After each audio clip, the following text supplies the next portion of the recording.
them as leaders to not ask first, how do we fix this? But what do we need to learn?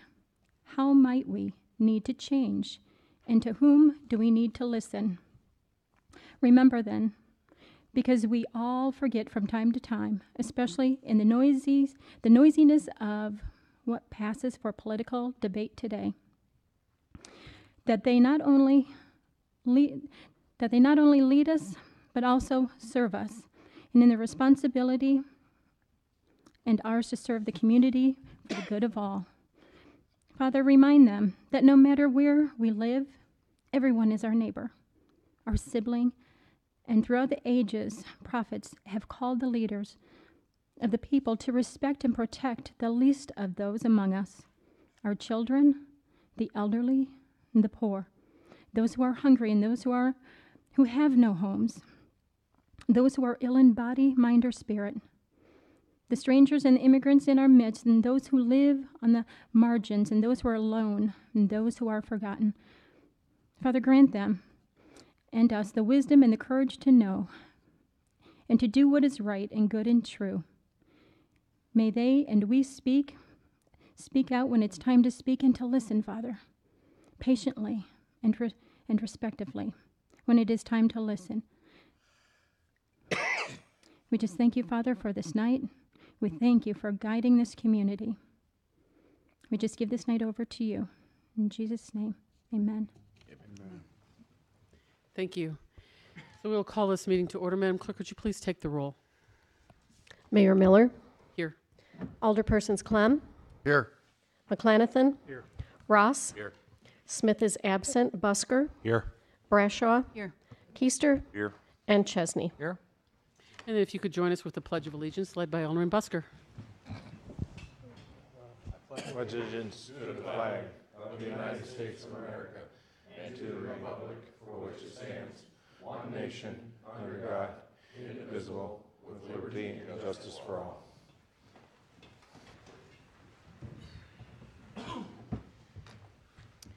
Okay, we'll start with the number one is the approval of the agenda, and we will be removing item number 14 and placing that on next Monday night's meeting. So is there a motion for the approval of the agenda? So move.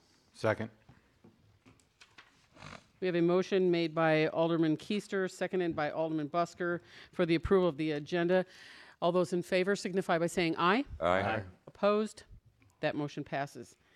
Item number 2 is the approval of the minutes from April 2nd, 2018.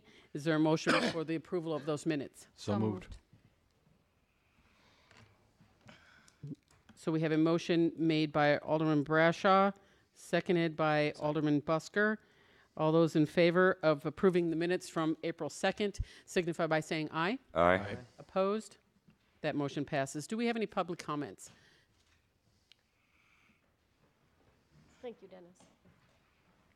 Nothing on there, so we'll move on to the next. Is item number 4, which is the consent agenda, and all of the items on the consent agenda are considered to be routine in nature unless there's an item that a member of the council would like to remove for further discussion. Is there any item wished for remove?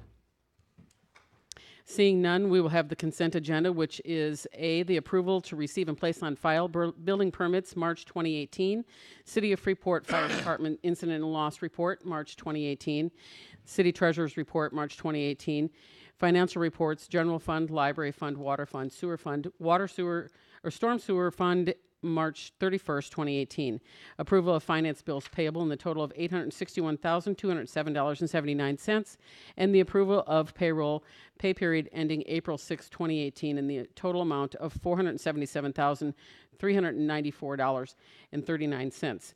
Is there a motion for the approval of the consent agenda? So move. Second. We have a motion made by Alderman Keister, seconded by Alderman Busker, for the approval of the consent agenda. Madam Clerk, could you please take the roll? Busker. Aye. Brashaw. Aye. Keister. Aye. Chesney. Aye. Clem. Aye. McClanathan. Aye. And Ross. Aye. Passes 7-0.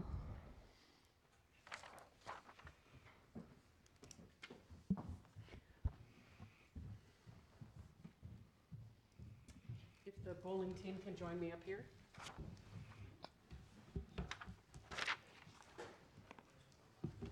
If you guys just want to stand here and face the cameras, that way everybody on TV can see you.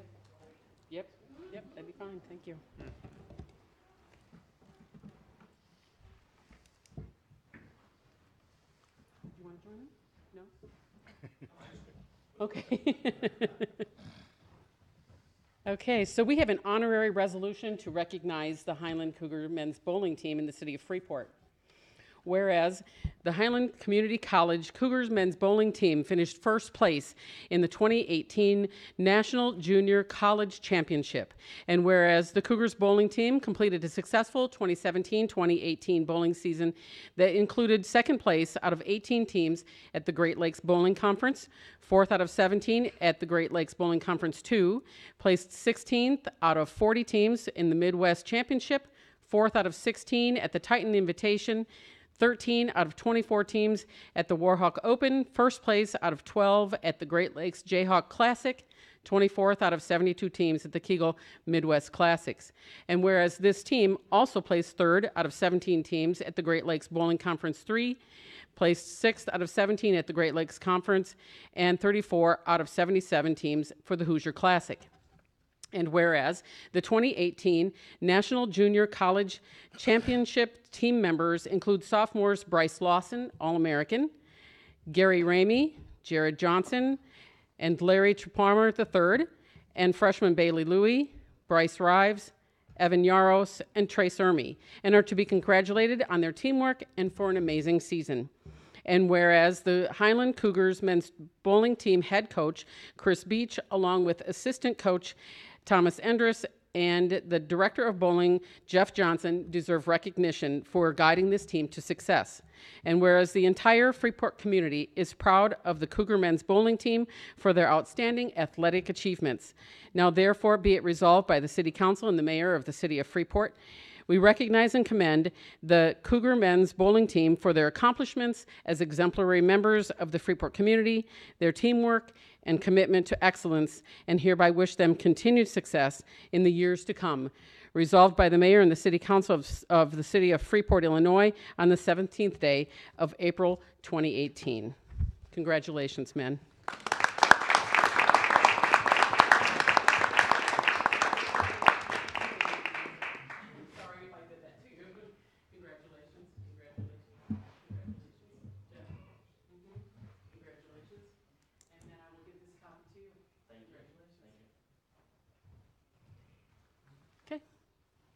Oh, you have something.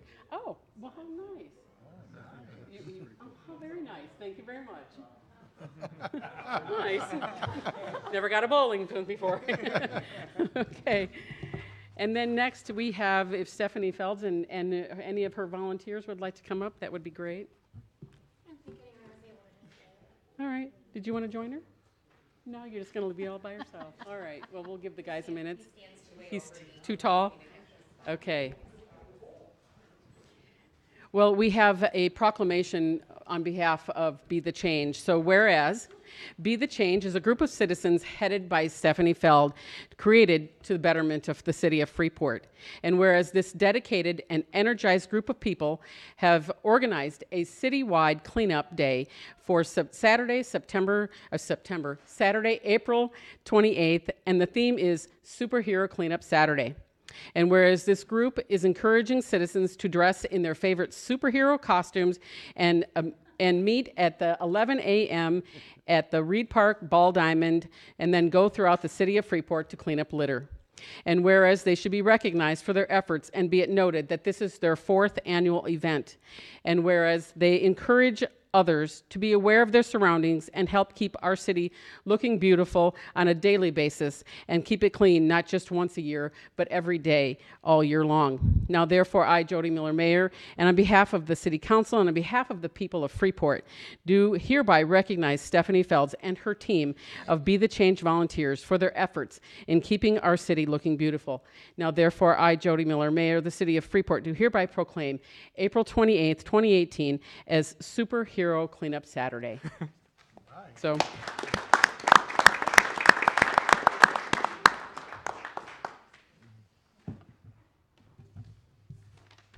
think I'll take this with me. Okay.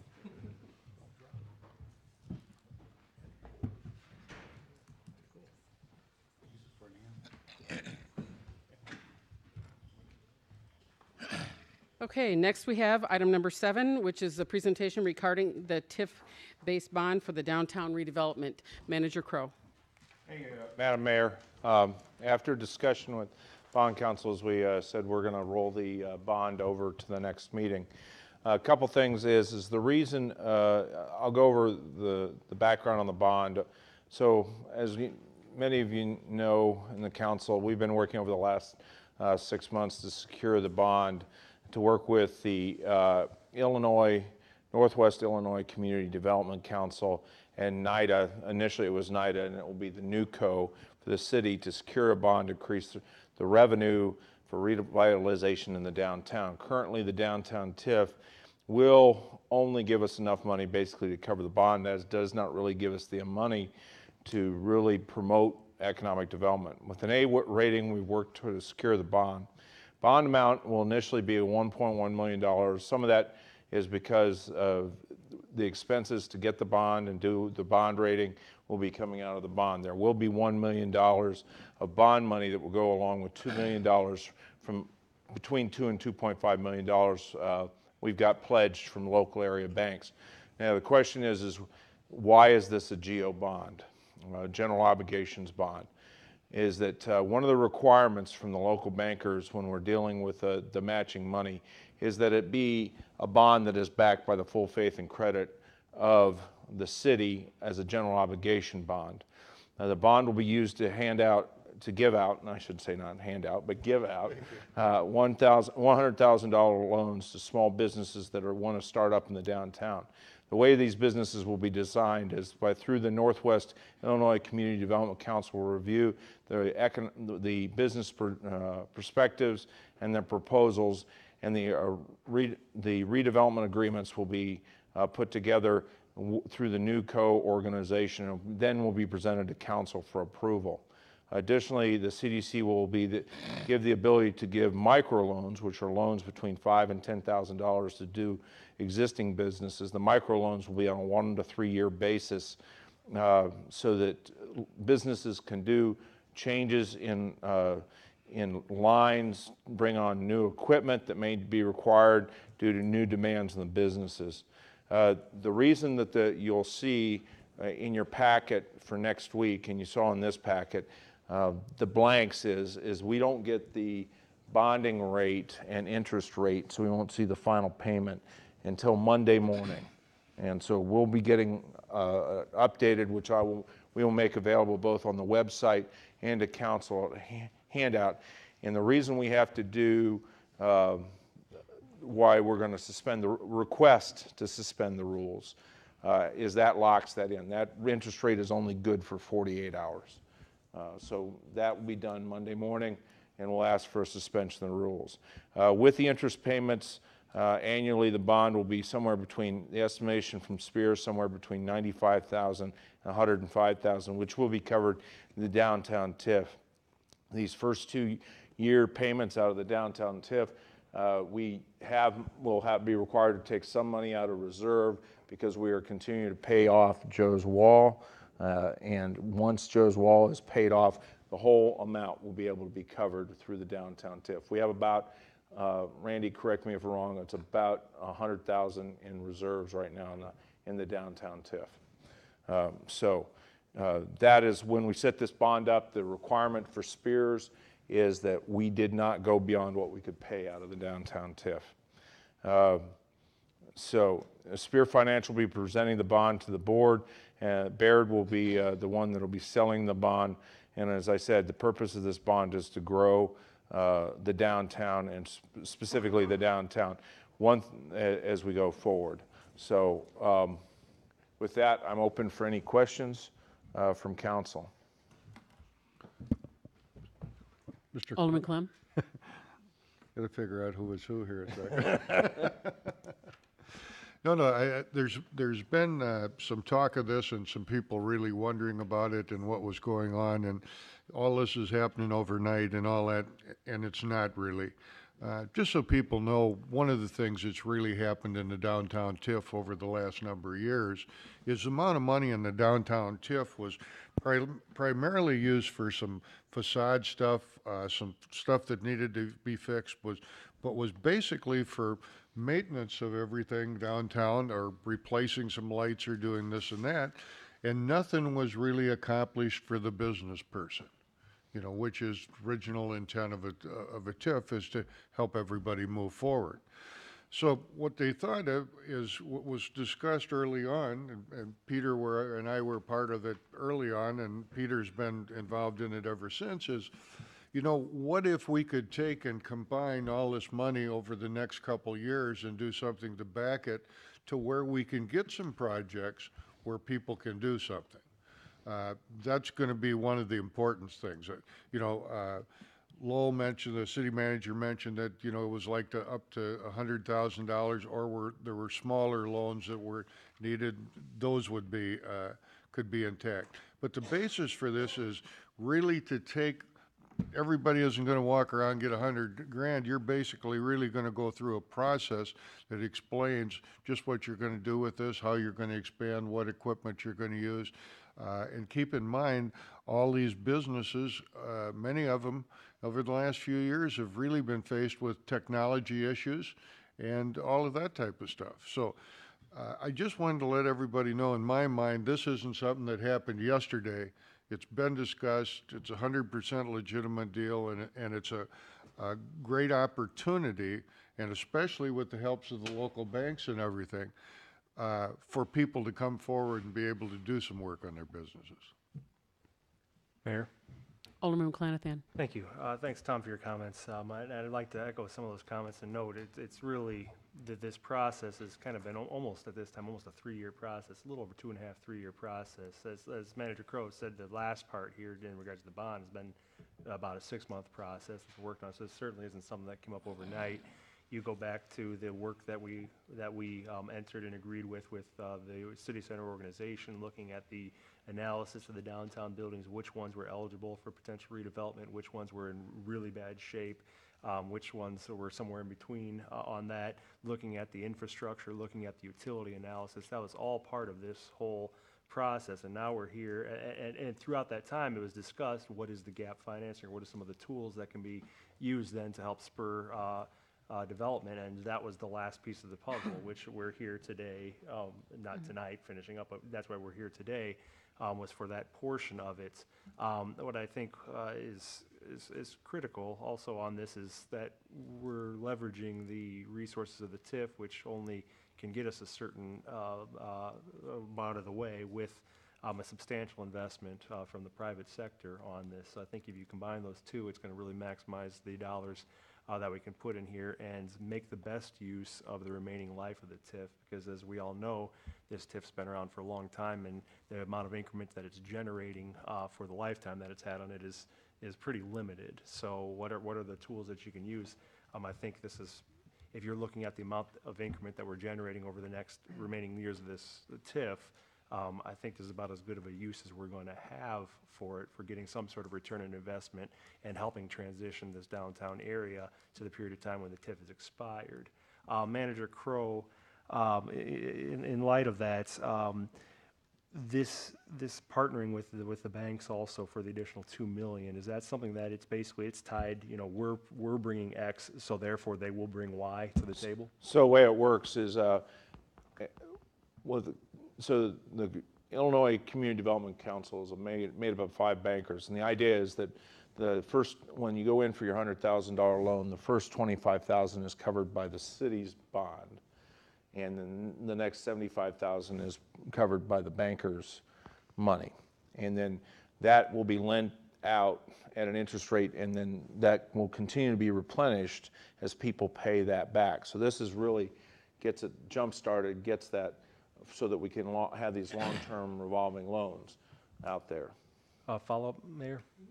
And with that, you mentioned the microloans, and then also you had thrown out 100,000. There's going to be the flexibility both between the reviewing agencies and the city in regards to handling these on a case-by-case basis for what's appropriate for a certain RDA and revolving loan. Yes, it'll be on a case-by-case basis. We use the 100,000 because right now the CDC has money that they give up to 60,000, and our goal was really 60,000 won't really do what some of the things we wanted to do. So 100,000 was the goal, was what we said is kind of the threshold, but each case will be reviewed on its own. And a couple we used is if this money had been available, businesses like the 219 or 312 would have tapped into it. They've expressed that. And there are other businesses that have already said, if this had been available, that I could have used it going forward. Follow up, Mayor? You had indicated that this, whether we're talking about reserve from the TIF or future TIF increment, this will be used exclusively from TIF funds, correct? That's correct. And finally, looking back, looking at what we have for our current use, first of all, what are we generating on an annual basis? Not the exact amount, but I'm saying looking at what we're generating annually, and looking at the RDAs that we already had in place, the obligations for that, plus the facade improvement program that we have. Do you believe that this is generally the best use of the funding for the additional life of the TIF that we could use at this time? Yes, I do. All right. And No further questions at this time. Thank you. Madam Mayor. Alderman Bradshaw. Thank you. I think this is a wonderful plan to allow businesses to bring the redevelopment plans in and get low interest rates from these bonding issues. I guess my question is if or I should say when this bond is secured, when can the local businesses look at bringing their redevelopment plans to the Northwest, Illinois Northwest Community Development Council and or NUCO? so NUCO will be in place as of the 1st of June. The Northern Illinois Community Development Council is currently in, they're accepting applications for their current money, which is $60,000. They've asked us to hold the bond money for 90 days, and what we're gonna do is put it into a short-term CD so they can make sure that their procedures are in place to marry both the city's money with their money. And we're going to, at that point, they're going to establish the accounts to control that money so at that point it will go to them. So I figure within the next 90 days is when they'll be able to start accepting loans, Follow up? applications. Alderman Bradshaw. Thank you. So the TIF money that will help pay these loans back is great, and then when the people are paying back the loans, that money also will go in to pay back the funds. So in your opinion, is the city going to be out any money, or are we going to be awash? What are you looking at? Well, so what we're going to be paying is the TIF amount into this initially to get that going. But the idea is this revolving loan will be continue to build funds for NUCO and for Northwest Illinois Community Development Council. They're going to become the financial agent dealing with the loans for the new Economic Development Council. Thank you. Mayor, Alderman Chesney. thank you. Manager Crowe, talk to me a little bit about fees to obtain this bond. What are we looking at for fees? I don't see anything in the ordinance that really spells out what we're charging or being charged. Is there a front load fee? Is there just a standard? So what we're being, like, to give an example, there was 9,000, to get our bond rating was $10,000 with S&P. That was included in, it was a little under 10,000, right? It was 9,800. Additionally, to get a better interest rate, we bought bond insurance with it, which our rating is A, that takes us to AA, that gets us a better interest rate. That is paid out of the fees. The attorney's fees to draft the documents with Chapman were paid out of that fees. And then Baird's fees for selling the bond for us. So I don't have an exact figure. I'll know that Monday, the exact figure. Follow up, Mayor? Alderman Chesney. And then when we're issuing these bonds or going out for these bonds, how are we bidding out our business to, how do we pick this particular firm to do this? Was this just somebody we're familiar with, or how do we ensure that they're competitive? So that's SPEAR, that's where our bond counsel, one of our financial advisor went out and felt that Baird, so if you're not aware, the municipal bonds changed with the taxes when the tax bill went into place. No longer are the concepts of tax-free bonds for municipalities, and it's changed the bond community. What they have found is there are certain companies that are moving out of the bond. So Spear went out and advertised it across to various companies, and they recommended Baird to us as giving us the most likely to get us the best rate across the board. Madam Mayor? Alderman Clem. Just to ask a question, because I'm sure somebody's out there thinking about it. How are these loans secured? I mean, like if an individual comes forward and says, I'd like to borrow $100,000, what do we have for security, or do we have any security? Or Well, what they're going to need is they're going to need a business plan laying out what they're going to be doing. They're going to have to show their financials, personal financials as they go forward into it. And they will have to put up, there will be some security. Normally, when you go in for a business loan of this nature, of this size, they're asking for 25% down. What this gives us the ability is we'll cover all 100%, but they will still want to see the financials and the business plan as we go forward. It's basically what is required currently under our RDAs as redevelopment agreements. Okay. Madam Mayor? Alderman Clem. Just a follow-up to summarize a couple things. The main thing that really makes us different from where we're at is that this is going to give an influx of $2 million more than we could ever put into it in any period of time to produce and to help businesses in downtown Freeport. That's correct, at least $2 million. It could be as high as $3 million, depending on the. So U.S. Bank has right up front said we're going to give $1 million into this, and they were the ones that pushed us to get the general obligation bond. And the other 4 banks in the local area that are on the CDC have pledged money between $400,000 and $700,000 to go forward on those loans. Okay. Thank you. I appreciate it. Any further questions concerning the presentation? Seeing none, we'll move on to item number 8, which is appointments of boards and commissions. As you can see, there are several, and if it's okay with the council, we'd like to lump together the first 3 that are new and then the remaining 5 that are corrections. Is everyone okay with that? All right, Madam Clerk, could you read the first 3, please? Acceptance of an appointment of Gwen Crow to the Library Board to fill the vacancy of Barb Green, effective immediately through May 31st, 2019.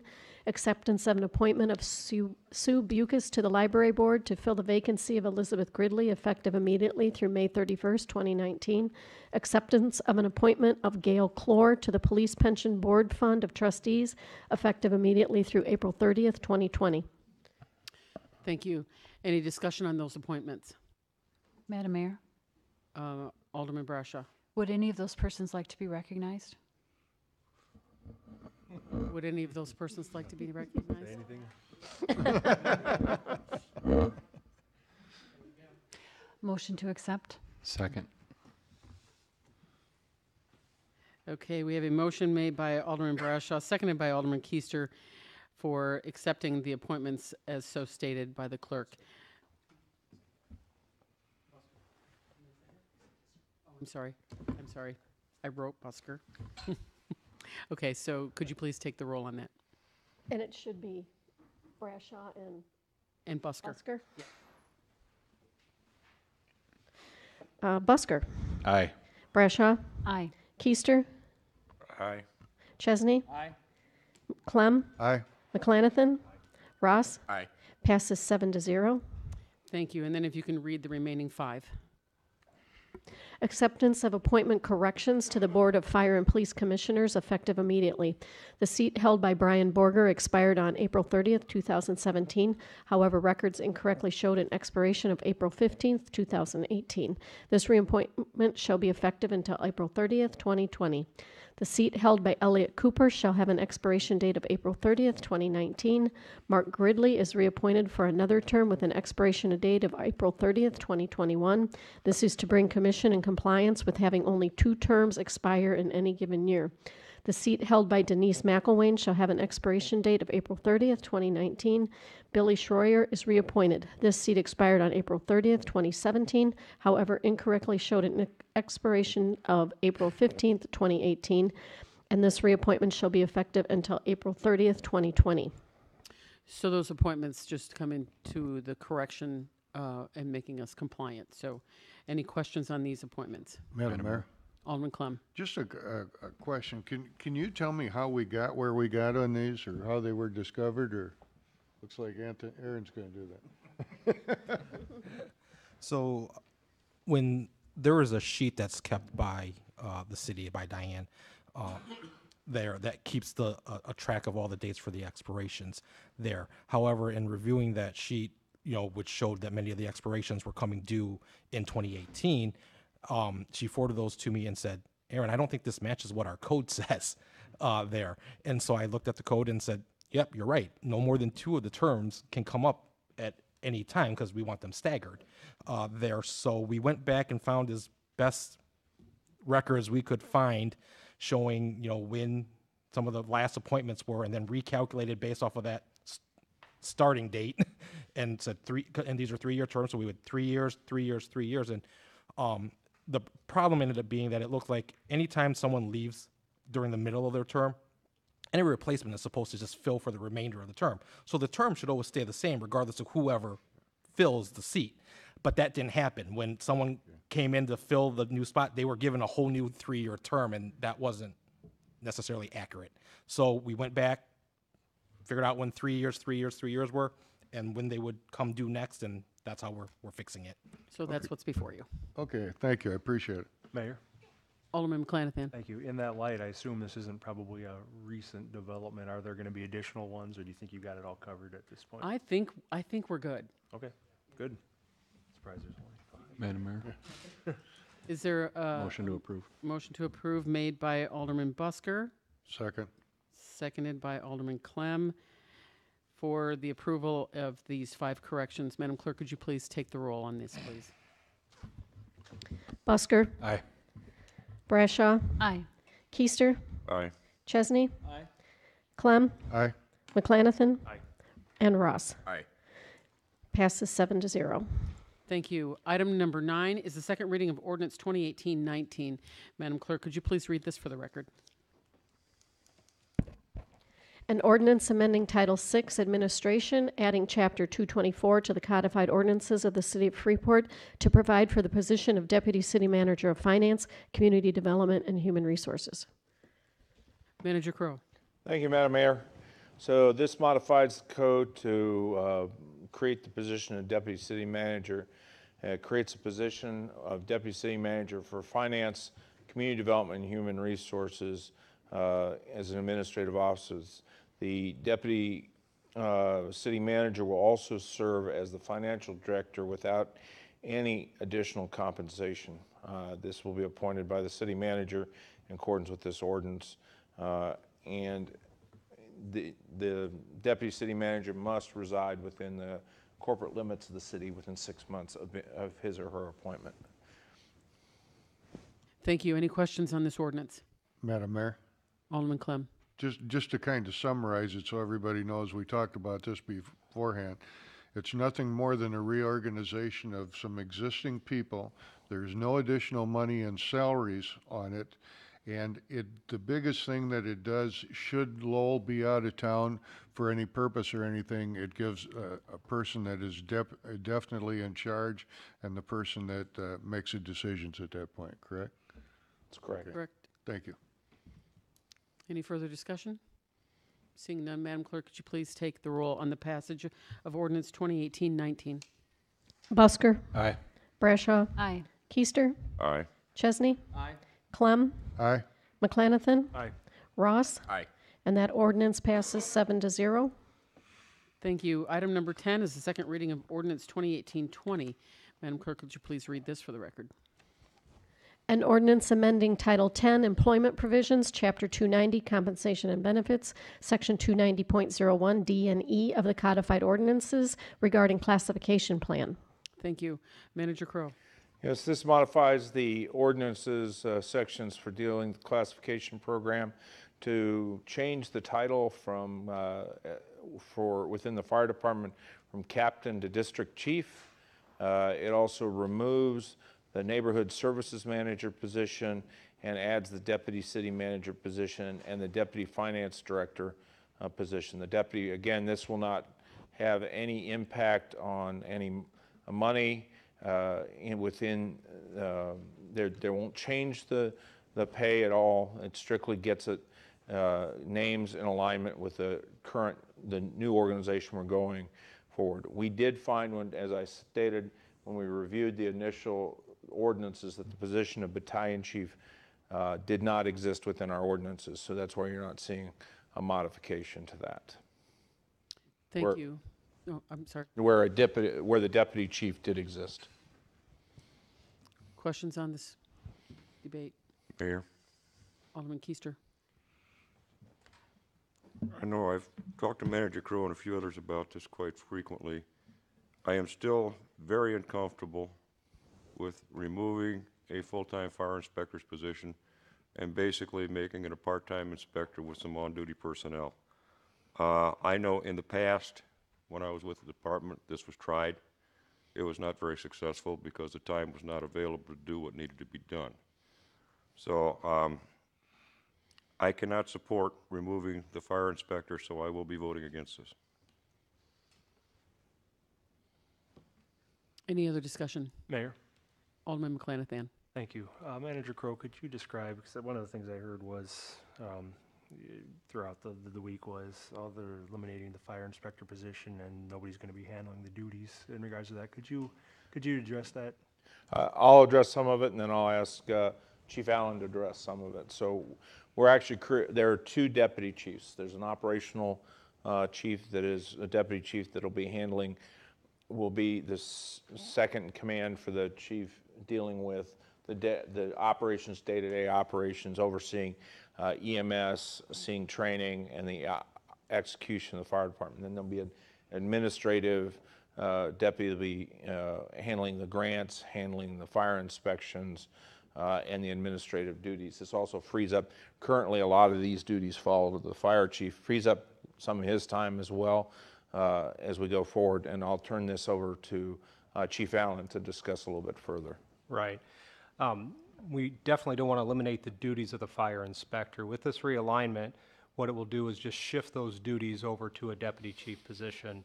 The people that we have going into those positions, very capable. Those duties of the admin chief will be primarily the code enforcement and the fire protection duties that go into that. And that goes with overseeing fire investigators, overseeing the inspections that need to be done, and any public education. And also with those duties, some of the policies and procedures that need to be done for administration of the department. Follow up, Mayor. Alderman McClanathan. Both Chief Allen and Manager Crow, have you seen either through your colleagues or through personal experience other communities that handle the duties, the inspection duties through the district chief or a related office? I have. That's the previous community I came from, that's exactly how it was handled. And looking at these organizations as we've gone out to, this is the same way Edwardsville, Collinsville, Carbondale all do their organizations. And I'll refer to the fire chief who has personal experience on this. Right. In the Quad Cities, where I've come from, 6 of the 7 departments that surround, including the Rock Island Arsenal, have chief officers that oversee the inspections side of the department. So it's very common. And like I said, the people we have are very capable to handle those duties. And with this reorganization, that's a way to maintain our code enforcement duties that are done within the city now without showing any decrease in service to the community, even though there is a reduction. Follow up, Mayor. Alderman McClanathan. So would it be fair to say the vast majority of our comparative communities actually will handle it in the proposed manner? Correct. Yeah. Some of them have handled it with a captain position, as we have. Many of them have gone to a chief officer. So this is well in line with cities our size and other communities. Final question, Mayor. Have any of those communities that you've seen experienced any difficulties in meeting the obligations of the fire inspecting duties? No. Thank you. Madam Mayor? Alderman Clem. Just a couple questions, so it's all basically been talked out. Currently, when these two positions change around and you reorganize this, how will the fire inspector be determined, number one, okay? And also in conversations beforehand, you discussed that the person that was going to be fire inspector was going to be completely trained in everything from bottom up as far as in the fire inspection business. Is that correct? Correct. Yeah, the two deputy chiefs that we're going to have, I've already had discussions with them. We kind of have an idea of who that person's going to be. They do have a fire prevention background, the basic classes. What my plan is we've already located some classes in June to try to get to build on those resources that we have and maybe create some continuity in the front office as well with some of those classes between myself and the operations chief as well on a basic level, and then continue to train that person up. Follow up if I could. Alderman Clem. And if I remember, and Sally nodded on this last time, we're also in this process going to take and promote three people to new lieutenant positions, correct? Correct, yeah, 2 to 3 at this point, Okay. depending on the retirements. Will that just fit into the ranks, or will they be specialty type things? No, it will fit into, they'll be engine company officers, so if you remember, the captain is going to move to that shift commander role and manage the shift completely, and that leaves a spot on a engine company we'll need to backfill with a lieutenant. Can I do one more follow-up?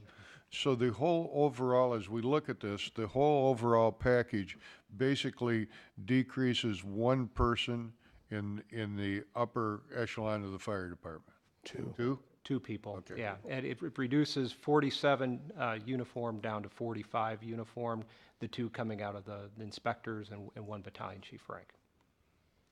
Thank you. Mayor? Alderman Chesney. Thank you. Chief, in any way does this realignment put the public at risk? No, it doesn't. Okay. Follow-up? Do you find that this realignment will not only save taxpayer dollars, but adopt best practices? It does. You never want to reduce firefighters, but in this situation, it doesn't lower our minimum number of firefighters in any way, so the service to the public remains the same. Thank you. Mayor. Alderman Keister. I'm just curious, you were talking about other departments that had this manpower situation, or manpower situations on those departments. How are they comparable to us? Similar, increased? I'm sorry. You were- I didn't hear the last part of it. You were referring to other departments that did this in comparison to Freeport. What is their manpower situation compared to Freeport's manpower situation? And one further question too, I understand the current inspector is going to be retiring, or this is what I've heard. When he retires, until the class is in June, that we will not have anybody qualified for code enforcement. Is that correct? No, we're still following up. We're getting help from outside agencies when we need it. But in the meantime, I'm handling the certain things that we can, and we're kind of working through the details with the building inspectors also helping us through some of those issues. But if Okay. we have something major, we'll handle it very similar situation like we did the building official and get outside help when we need it in the meantime. First question that you did ask, though, some of those communities are bigger than Freeport. A lot of them are smaller. Manpower-wise, the majority of those have more on-shift manpower due to the populations. 2 of them would have less population and less manpower. Traditionally, we'd like to see an increase on our firefighters on the streets, but funding hasn't been there to do that. So with this decrease in the manpower, we tried to realignment in the best way possible for the community so that they don't see those numbers change on a minimum level on the street. Final follow-up, Mayor. Alderman Keister. And I appreciate it, Chief. I'm sure it's working well in other communities. And really, right now, the only thing I've got to go by is the experiences I've had when I was on the department. And I know we did have a situation where we were doing just what you were talking about. And we wound up promoting a fire inspector eventually because it did not work. Because of the manpower situation we have and stuff, they just didn't have enough time to do what they needed to do and do it properly. And that's what really concerns me right now, because I think you'll agree with me, fire prevention is one of the most important jobs that the fire department can do. And if you have a fire in the town, it's because your fire prevention program failed. And I mean, that's just facts. I can get all kinds of documents from NFPA and stuff to back me up on that. And I'm just concerned myself, from what I've seen in the past, that we might be going down that path. And I just can't support right now doing away with a full-time fire inspector. And no disrespect to you and your experiences, but based on my experiences here in Freeport, I can't support it. Any further discussion? Seeing none, Madam Clerk, could you please take the roll on the passage of Ordinance 2018-20? Busker. Aye. Brashaw. Aye. Keister. No. Chesney, pardon me. Clem. Aye. McClanathan. Aye. Ross. Passes 6-1. Thank you. Item number 11 is the second reading of Ordinance 2018-21. Madam Clerk, could you please read this for the record? An ordinance amending Chapter 288 of the Codified Ordinances of the City of Freeport regarding medical and life insurance. Thank you. Manager Crowe. Thank you, Madam Mayor. This modifies our current ordinances. Our current ordinances read COBRA. The standard is premiums for when we talk about health insurance. COBRA is actually 2% above what is premium by the national average, and premium is what our current insurance with IPBC is using going forward. So we'll adopt the term premium when we're talking about the 18% that healthcare that has to be paid by the city, paid by the members in the premiums. We are going to have to do side letters on each one of the contracts to reflect this. I've met with each one of the unions to talk about that. This will not impact the way the city is currently handling it. We were previously treating COBRA as premium, so this actually aligns us with what was being done versus what the national standard is. And this was when Roxanne and I reviewed both the contracts as well as the health insurance policy, as we get our rates going forward, that we discovered this. There's also, actually, I'll give credit to where the credit's due. It was discovered by Michelle in reviewing the budget. So, Thank you. Any questions for Manager Crowe? Mayor? Alderman McClanathan. Thank you. So this is going to align our code with actual practice? that's correct. All right, so it's not going to have any change in regards to the dollar amounts? No. The only changes are our COBRA rates that we are offering will go up, and that's what you approved on the resolution the last time. Right. Any further questions?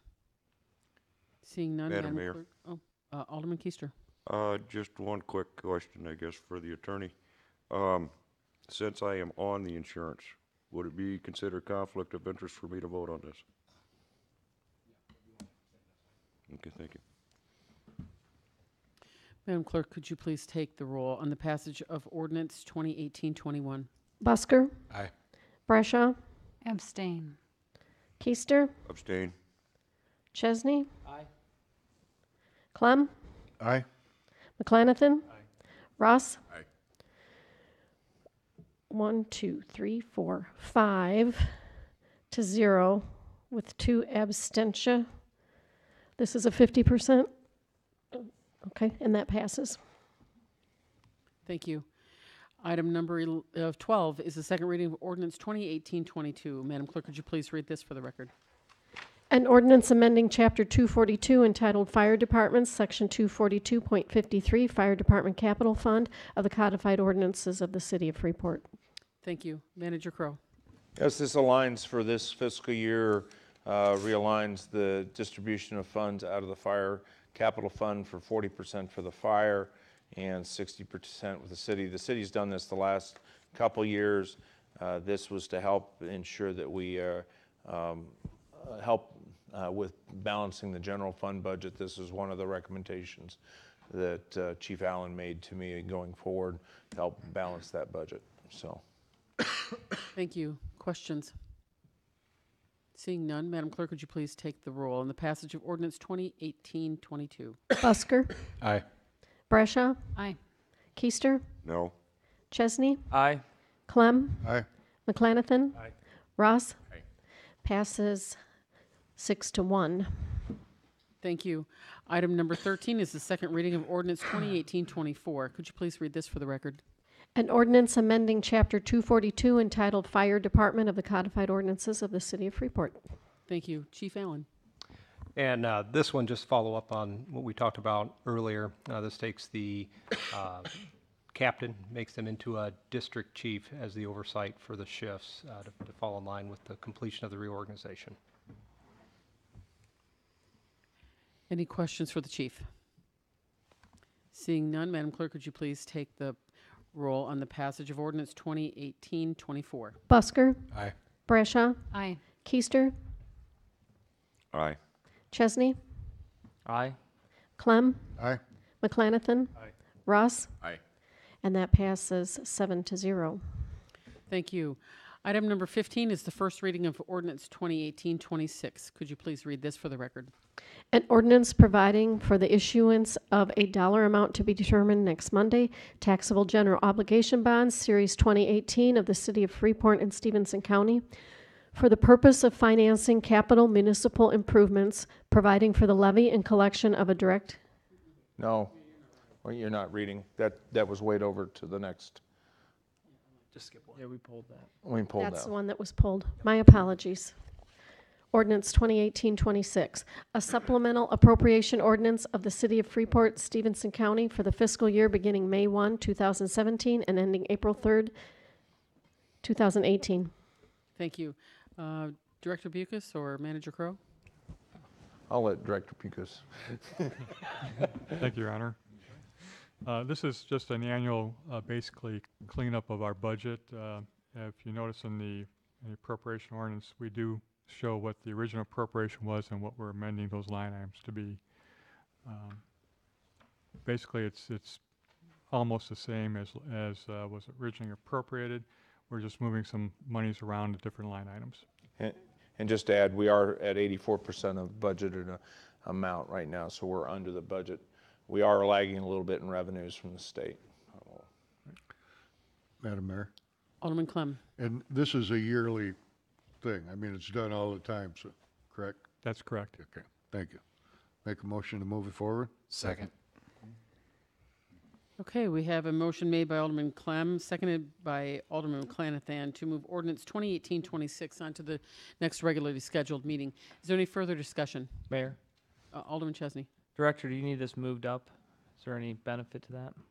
No, actually, we prefer to have the second reading next week because in case we want to make any adjustments due to some bills that may come in. Perfect. Thank you. Okay, then we will move on to item number 16, which is the adoption of Resolution 2018-19. Madam Clerk? A resolution authorizing the release of escrowed funds held as performance bonds for completion of infrastructure in Indian Spring subdivision, sections 1, 2, and 3. Thank you. Manager Crowe. Thank you, Madam Mayor. I am looking for my notes real quick here on this. So after the last council meeting, you asked me to go out and do some additional research. I met with both Steve Cox and reviewed it and talked with Director Dole out there. And we believe that all the regulation, all the requirements of the bond were met. I actually drove around the sidewalk, looking at the sidewalks again today. There were three initiatives that were passed in 2009 by the council that Attorney Cox and I reviewed that basically set up for three plats not to have sidewalks out there. And we believe those are the three plats that do not have the sidewalks. I know that there's one house out there that doesn't have a sidewalk. So we believe, in the best of our reviewing, of the staff's reviewing and the attorney's reviewing, that the requirements as it sets forward in the performance bond were met. The total cost of the performance bond, that was the other question, is just around $16,000 for the 3 plats. Questions? Mayor? Alderman McClanahan. Thank you. Well, back almost a decade ago, I think you said these plats didn't have the requirements. Is it practice for us approving things going forward that there's going to be continuity? There will be. Okay. We're going to make sure as we do building and set up that we have plats that we meet the requirements of those. Thank you. Further questions? Madam Mayor. Alderman Clem. Okay. Thank you for the research. I'd just like to talk about it a little more, I guess. That's fine. If an ex-city finance director has to put in a sidewalk to nowhere, I saw that sidewalk to nowhere out there. okay, give me a really, really good reason why there shouldn't be additional sidewalk there, and I don't believe we should pay for it. That's just my thought. The plat is actually calls for, one of the things that Attorney Cox looked at is whoever buys that particular lot is required to put that sidewalk into it. That was part of the covenants that were in there after it changed hands. So, and I'm not sure if it has or not at this point. So, Madam Mayor, that was just going to be my second thing. I still think we're sitting here if we're really right or not. My only thing is I don't want to give them $16,000 and then we end up putting sidewalk in it about 3 years from now and say, what's the name of that? Director Dole, would you like to make comments on this? All right. And I know, please believe me, I know there's other places like this that we're going to run into this someplace along the line, but that's, be truthful with you, that's a problem I have with it. Okay.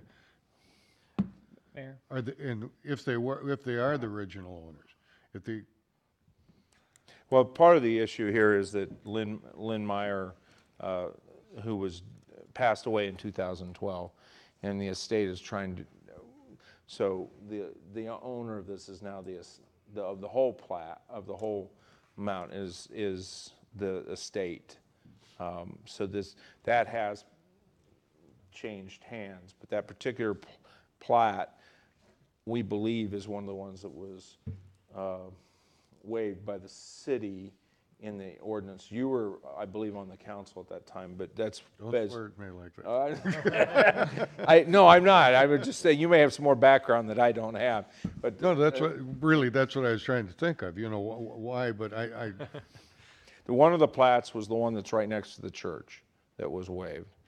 And then there were 2 others that were waived, and as near as Attorney Cox and I can tell, that those are the other 2 that out there that do not have sidewalks.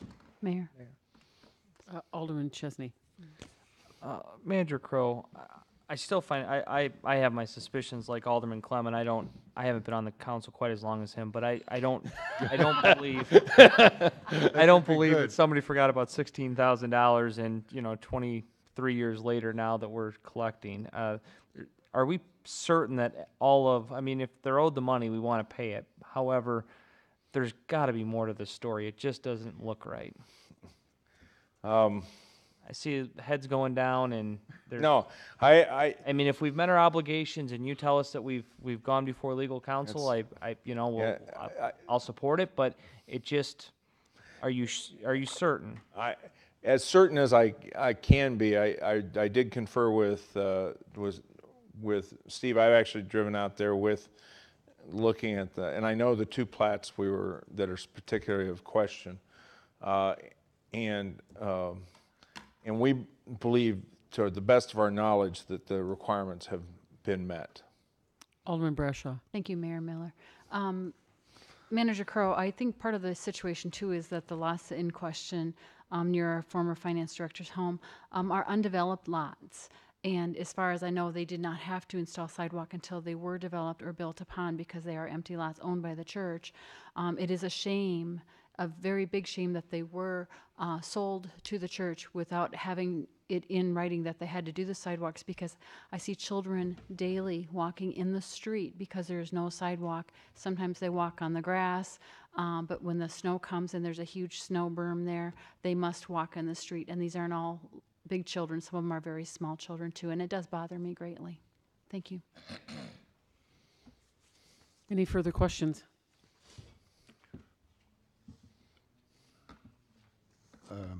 Does anybody want to make a motion? No, I won't. No, I just believe that we need to take it farther and go a little farther. I mean, I don't mean that we should waste $10,000 worth of lawyers'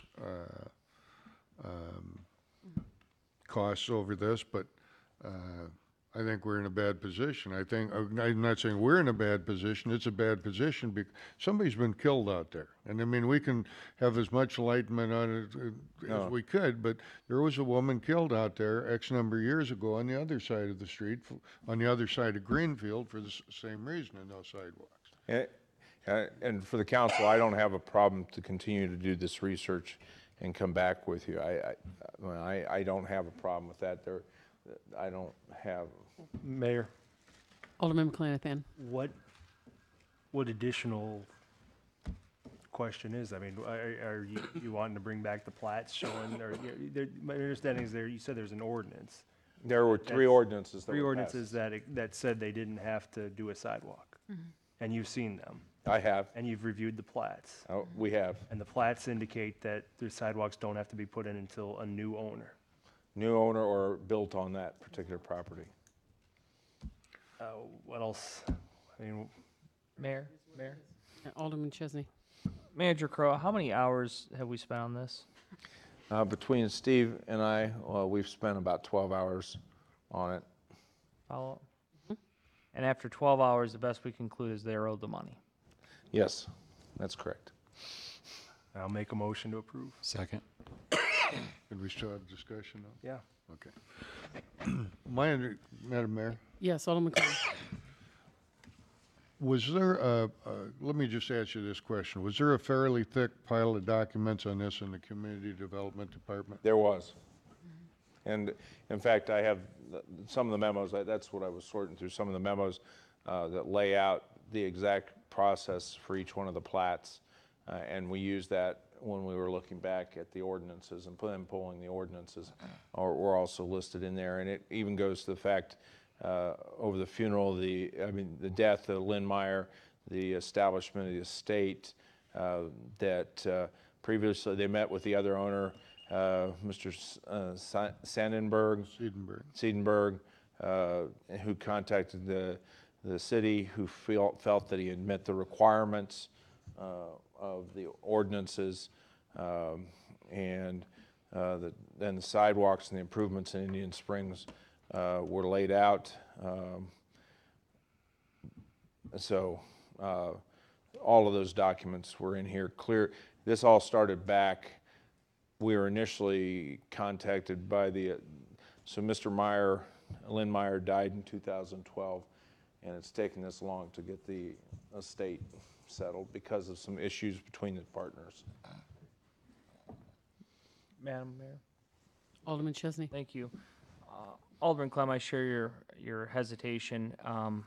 What would you, if we were to delay this, kind of piggybacking on what Alderman McClanathan said, what would we accomplish? Because I agree it doesn't look right, but I also agree that we've spent 12 hours and we've gone through legal review of this, and to the best of our knowledge are owed the money. So just because it looks strange doesn't mean that we shouldn't approve it, but then I also don't want to approve something that doesn't look right. So what would be your next step and recommendation? I mean, my opinion is if they've waited 23 or so years, I don't think another month is going to kill us, but I just want to know what we're going to accomplish. And Madam Mayor? I really think in what we've spent on it so far, in one respect, is entirely too much money, and we're here to do the most prudent things for the taxpayers, and I don't want to see us waste a whole bunch of legal money I do think it's a really bad deal the way it is. Manager Crow, when you mentioned that you went through a thick stack of paper in the community development, that solved some of the questions I had, because I knew there was one, I'd heard there was one floating around on it. It's just a real bad deal, but I also think we should, if we move forward with this, give them the money back, we need to approach a way to get those sidewalks in there, and not necessarily by the city of Freeport. So that would mean talking to some landowners someplace, but, I mean, you know, we're talking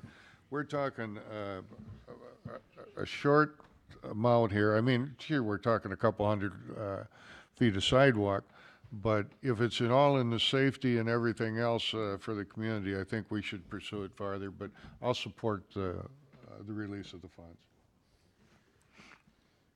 Madam Mayor, Alderman Ross. now this sidewalk, is it in front of somebody's property or what? It goes the back, what it is, I believe the sidewalk everybody's talking about is the one that goes down right by the spring, Indian Spring sign right behind the church. Is that the one there are 2 empty or 3 empty lots right behind the church down there. Madam Alderman Mayor. Brashaw. Thank you.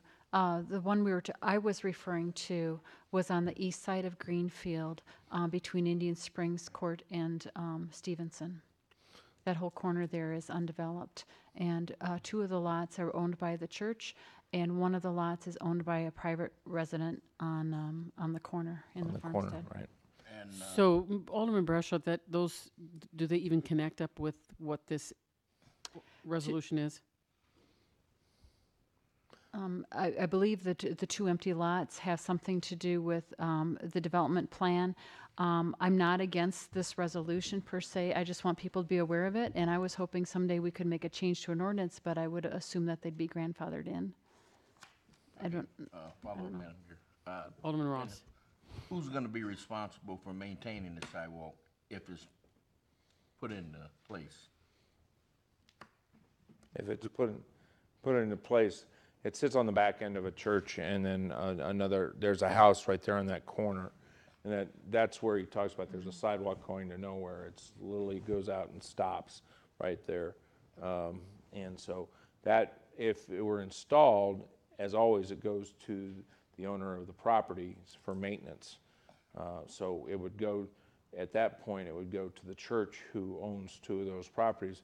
And that was specifically, the church was specifically called out in the ordinance that we had been previously passed, that they did not have to put their sidewalk in. Okay.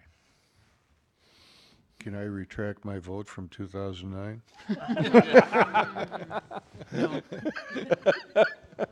Probably not.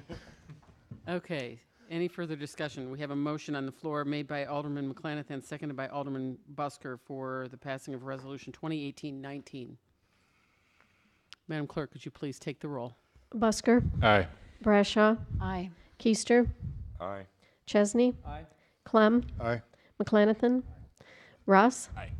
That resolution is adopted 7-0. Thank you. Item number 17 is the adoption of Resolution 2018-21. Could you please read this for the record? Yes.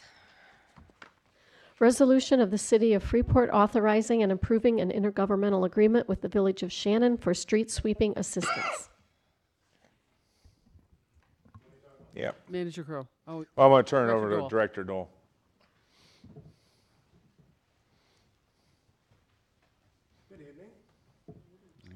For several years, we have contracted out our street sweeper for certain villages that request it. Shannon seems to be the one that always comes back and asks us, but they did say this upcoming year they intend on purchasing a sweeper. But they are requesting we go out and sweep their village. It takes about a day, day and a half. They pay for all of our labor. They pay the hourly on the piece of equipment from the minute it leaves the city yards till it gets back. And the manager has requested an intergovernmental agreement, and they said that would be fine with them. And actually, it was I who requested the intergovernmental. I think I said the manager Oh, I requested. okay. Yeah. Okay. Sorry. And that will then carry over if other municipalities or townships want to utilize our service, and we all agree upon it. So Director Dole, did you say that you thought that this would be their last year of requesting? Well, yeah, the Public Works guy down there said that they're looking at a sweeper, and I don't know if they're going to buy one or not. I think he's threatened that before, but you know, I told him it's not a problem. We'll be happy to come down there and do it as long as we have this agreement in place. Questions? So the one thing I'll add, Madam Mayor, is that the standard for any services that we're going to provide to other governments, I'm going to put a request that intergovernmental agreements go into place. So what that does is that covers both us as well as them if something happens and something goes wrong. Mayor? Alderman Chesney. Thank you. Director Dole, have we done this for other smaller towns before? We used to do it quite a bit more in the past. We have done Lena, we've done Lancaster Township, Harlem Township, we've done Shannon, and I believe we've been in Lanark even, but those they haven't called back lately. Lancaster bought their own sweeper. Harlem's got a sweeping tool of some sort. So basically we're narrowed down to just Shannon at this point. Mayor? Alderman McClanathan. Manager Crowe, Director Dole, do you believe that the rate as provided in subparagraph 2F of the IGA is sufficient to cover all of our costs on this? That basically it's a good deal for us as well? Yeah, the equipment is a state standard, and they're paying the actual rate for the operator. Okay. And they're responsible for all the debris disposal. Madam Mayor. Alderman Clem. One question and one comment. Tom, does that price for the operator include benefits and everything? It's an hourly rate. It's not a benefit rate. No, that's strictly the hourly rate going there. And I guess the other thing was,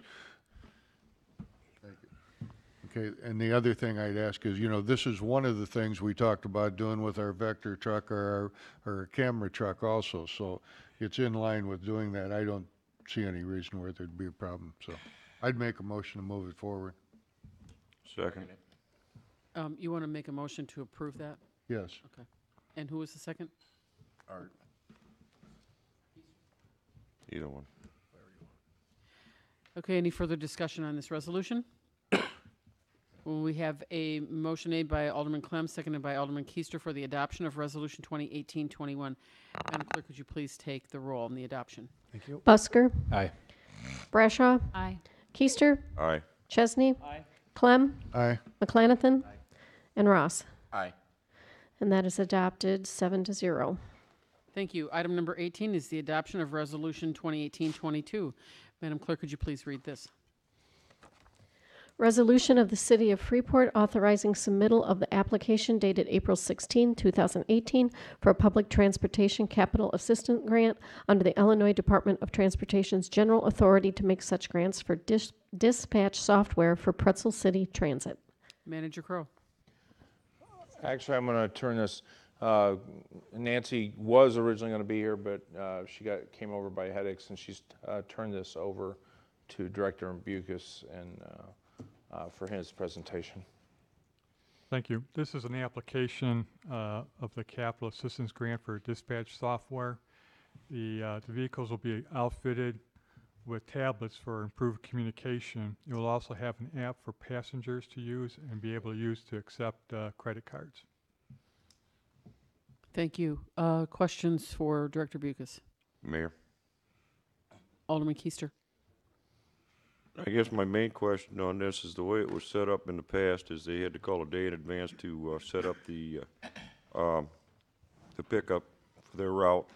And I have heard several different stories about facts that the routing system and stuff wasn't real good. Is this going to correct a lot of that and make it a little easier for them to, shall we say, not duplicate services?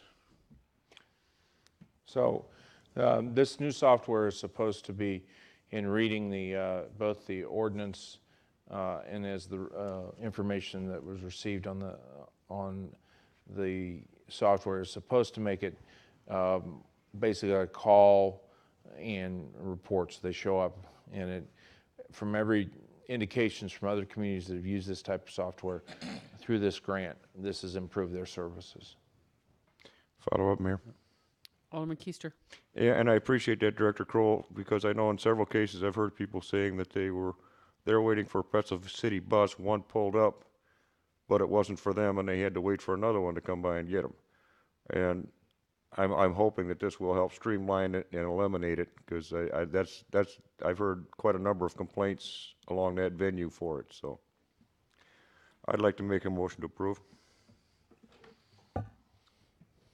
Madam Mayor, Alderman Clem? I'll second that, but I got a point for discussion on too, if I could. Yes.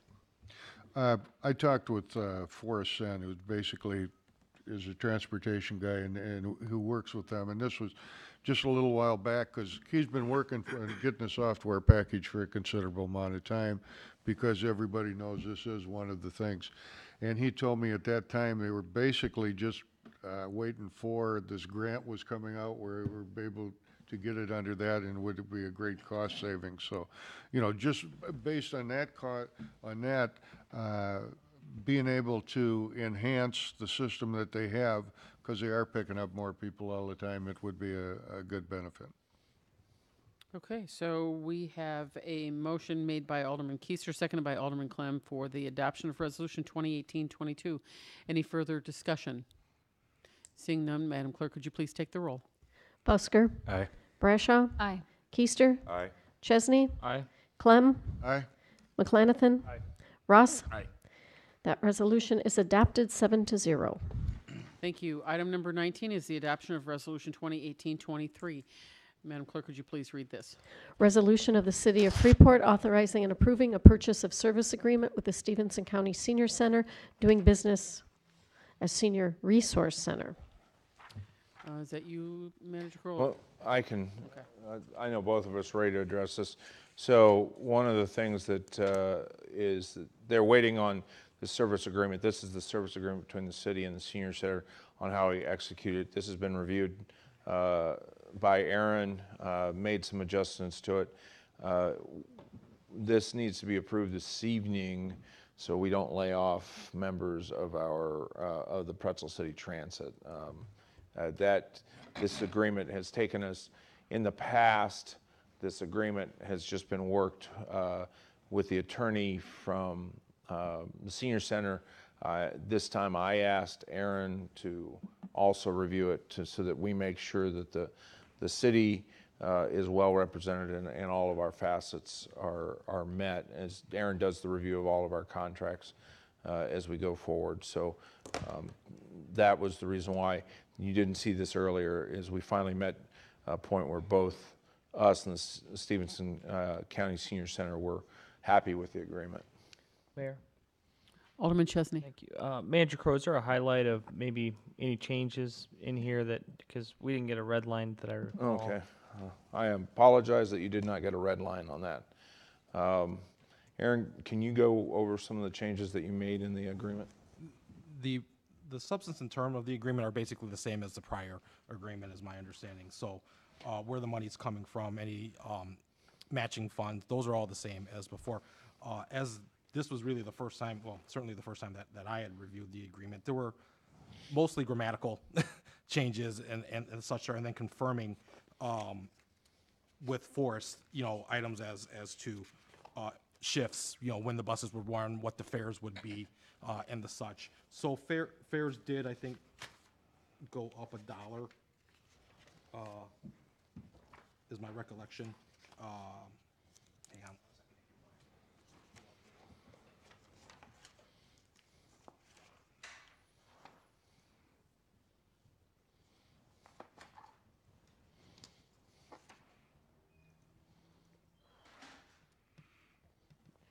Randy, do you have any? Just to shed some light while the attorney's looking on the fees, there is a maximum amount of $1,285,000 that will be paid, and this is a 3-year agreement. In the past, it's always been a 1-year agreement, but they do have a right to first refusal after that first year. We don't want to extend it. And Jim Farrar's at the Senior Resource Center, and he's shaking his head in agreement. So. That's the biggest change, was it went from a 1-year, you were renewing the contract every year, now it's a 3-year contract, which allows the senior center to better plan and better finance the whole operation, since they can now look ahead 3 years. You should know they run to the state and ask 2 of them are brand new, and 3, we have buses that have reached the 200,000-mile limit that the state allows for a bus to operate. And so they've got to replace 3 of those buses, and we've asked for 2 more new buses to address the increase in ridership. Mayor? Thank you. Mr. Farrar, were there any changes in operational hours that you recall? Actually, if you want to respond, could you come up to the microphone so the audience can hear you? There's been talk about changing the hours. You have the food contract, and they wanted hours to match their workers' schedule, because some of their workers went until like midnight, and our bus service stopped at 11. So we've been trying to approach how to satisfy everybody with that. The software package you're talking about, right now, they do it all by hand. So if a rider's going from point A to point B, that's great, but then somebody else calls up and says, well, I need to go from C to D, that they're doing all that by hand. And so this software would take those 2 pieces of information, program it out better, so that while they're on their way to B, they can also pick up C, and be more efficient in the routing and the handling of passengers. So with the software, we're increasing the efficiency. With new buses, we're increasing the potential for handling more riders. We've also approached some of the townships since we service so many of the townships, a lot of the townships were contributing nothing to that service. And so we've gone to the townships and said, hey, we're providing a service to your residents. Would you like to contribute to the operation? So we've done that. We're trying to increase our presence in Joe Daviess County. They have a real serious problem with seniors being able to get from home to doctor's appointments. And that's basically our mission, is to try and help seniors. And so we're working with Joe Daviess County to try and expand service there as well. But it's absolutely growing like crazy, and we're trying to be as efficient as possible. So. Okay, thank you. Did you have something you want to add to this? Yes, so as far as the fares, the only change in fare from $1 to $2 was for children 7 to 11 accompanied by a paying an adult. Their fare would go to $2 from $1. Otherwise, all the other fares stayed the same. They did add that one of the days where holidays that will be observed where they won't run is Easter Sunday now also, so they tacked on that day as a day of observance. Hours of operation.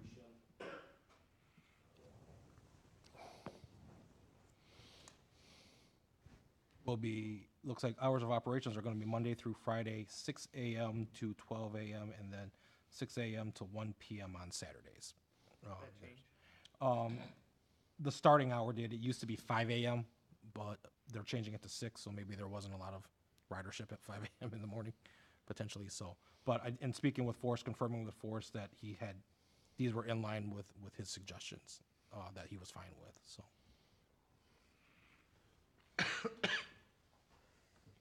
Further discussion?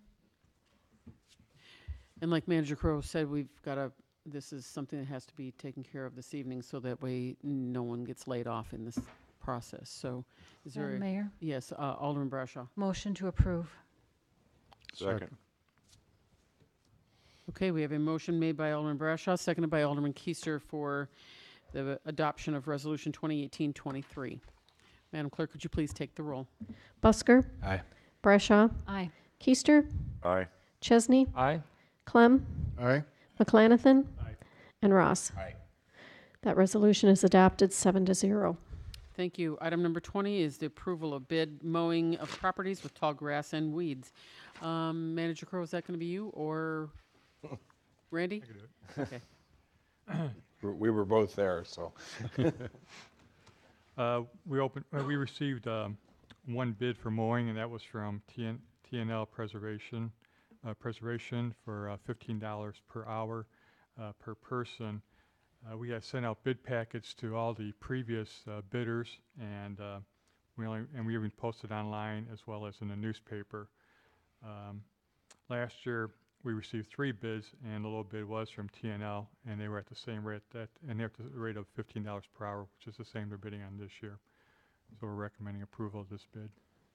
Mayor? Go ahead, Alderman Pete. Chesney. We're going to ask the same question. About a bid? Huh? Go ahead. No. So in your experience, we've had no issues with TNL preservation and that you, Not that I'm aware of, no. appropriate outcome, everything like that. Did I get close? Close. Madam Mayor? Alderman McClanathan, did you want to add something? Just as you indicated, there's electronic as well as paper notice and notice to all the prior bidders. So even though we only had one response on this, there would not be, given the scope of what you did, there wouldn't be any benefit to rebidding this, would there? No. Thank you. Alderman Busker. Madam Mayor? Yes, thank you. Years past, we've had issues with contractors mowing and then just leaving it lay over sidewalks, not cleaning up. Has that issue been addressed with this contractor in the bid that they're required to make sure all the clippings are cleaned up and out of the walkways and? Yes, and I'm sorry. Yes, it is was in the bid package that they would have to clean up all sidewalks and streets if there's any grass that blows into them. Thank you. Mayor? Alderman McClanathan. Motion to approve the bid as presented. Second. We have a motion made by Alderman McClanathan, seconded by Alderman Chesney for the approval of the bid as so stated. Any further discussion? Mayor, Alderman Keister. just one quick question. I know in the past, when we've had several bidders, we've had one primary and then we've had one, we also approved one alternate to take care of the overflow. Now, with just having one company doing it, do you anticipate any problems being able to keep up with the lawns that are need to be done? Or do you think they'll be sufficient to take care of it? I think from the past, they should be sufficient to be doing it on their own. Okay, thank you. Okay, Madam Clerk, would you please take the roll on the approval of this bid? Busker. Aye. Brashaw. Aye. Keister. Aye. Chesney. Aye. Clem. Aye. McClanathan. And Ross. Aye. And that passes 7-0. Thank you. Department head reports. Finance. Thank you, Your Honor. Just want to bring council up to date that we met with our auditor last week. He came in and did some preliminary questioning, I'll say, of the staff and what kind of materials he needs. We're putting that together right now, and they anticipate being here late June or first part of July to start on our audit. The Finance Department as well is kind of wrapping things up for year end on revenues and expenditures. And then last week, we sent out through our debt collection agency, Municipal Collection Services, Inc., 3,005 delinquent notices on water and sewer accounts for collection, and that amount totaled $692,000. These are accounts that were closed between 2011 and 2017. We're in the process right now of putting together another batch to give to MCSI for those utility customers that had their utilities turned off. Mayor? Alderman Chesney. Thank you. Major Crow, as it relates to collections, water and sewer, how is that process? Is that as seamless as we would have hoped, or has there been some agitation amongst our customers and pushback, et cetera? Well, there has been a little bit of agitation. I will hate to admit, we have had a few errors, including one alderman who got a collection notice for. By God, it was only since 2012 though there. But we're For $12. Yeah, we are. What we've done is we've designated a single point of contact, Denise Sorn, who's working through the issues. But the good news is we're getting a lot of people coming in and paying their bills. So we're seeing that money drawn down. These are the old bills. These are that are out there. I think that we're and also from a lien standpoint, the liens that we've gone out, we're at least getting in those properties. I think I sent out in a weekly, we've collected close to $20,000 in outstanding liens and offset a lot of some of the older properties that we had out there. Mayor, just quickly. Let's just talk quickly just about the process, customer Sure. service. You know, nothing's more frustrating. We've seen the water bills increase, but we're also, if you got a outstanding lien collection a collection that was 5 years old for $11, I mean, that would probably send most people off a cliff, including myself. So what's that process look like if somebody has that situation? Because it is happening. So, you know, granted, it might only be 2%, but those are two very unhappy people out of 100. So what they can do is they can come in directly and talk to Denise Horn down in the water department. She will look at the past bills and then work with myself. First work with Director Kapansky and then myself, and we'll come to a resolution on it depending on the case. If we look at it like Tom's was a result of just putting you on the spot. You had a broken service line that he had to repair that we ended up that was resolved. We've had a couple others along that line that we've resolved. So we work very quickly. If they come in, we try and get it resolved within the same day. Okay, good. I know it's Okay, thank you. Public Works. Yes, thank you, Madam Mayor. I shouldn't say we, I wasn't a part of it, but the appraiser has finished all of the appraisals on the properties for the Peck Path project, and they have been shifted over to the review appraiser. So I would imagine we will hear back from him in the next week or two, and then they'll go on to the negotiator, and then we can get that put to bed. Thank you. Streets.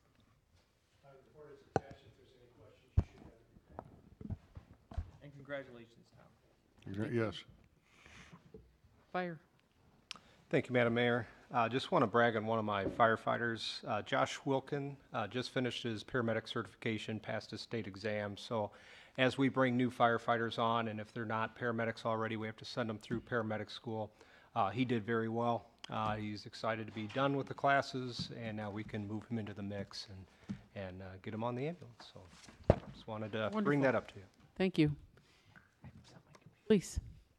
Thank you, Madam Mayor. Recently, on the 12th, we had Justin Holden graduate from the Police Academy. We're very excited to have Justin. He's a fine young man, been part of our auxiliary, went through the Civilian Police Academy, and then joined the auxiliary, and he has just started his FTO program. And the 26th, we will have two more graduate from the Police Training Institute in Champaign, Ben White and Nick Rosenstein, a couple local kids as well. So we're very excited about all three of those and getting everybody through their field training program.